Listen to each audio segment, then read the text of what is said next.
Près de 2000 coureurs engagés sur ces 24 heures et presque autant d'objectifs que de participants. Il y a ceux qui cherchent le podium et qui se sont entraînés pour.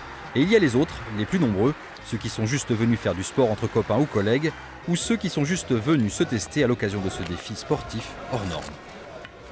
On est engagé avec mon petit frère en duo mixte. C'est la première fois qu'on le fait. On trouve que l'épreuve est vraiment très belle, très difficile. On pense que, a priori, je pense que vraiment à 4 ou 6, c'est vraiment le meilleur compromis pour bien en profiter parce que là, on souffre. C'est sympa, mais c'est quand même assez difficile à gérer. Le sommeil, la météo, on passe de la canicule à la pluie, le froid, c'est assez particulier.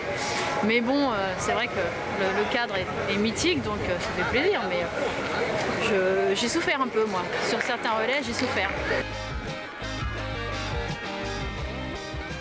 À l'instar de sa grande sœur automobile, cette édition des 24 heures a en effet connu de nombreux rebondissements météo, des écarts de température très importants et une nuit agitée par de violents orages. J'ai pas fait le relais pendant l'orage, mais j'ai couru après l'orage et là il y avait énormément de bruit, de vent et de pluie. Ouais, c'était dur. Très dur hier avec la chaleur, on a souffert. Cette nuit, j'ai eu le bonheur de passer au travers des gouttes, mais mes collègues en fait ont souffert beaucoup à 4h30. Tempête, en fait, c'était l'apocalypse.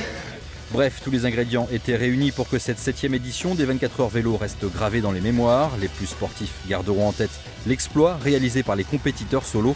Le premier d'entre eux a réalisé 199 tours de piste, soit plus de 830 km parcourus.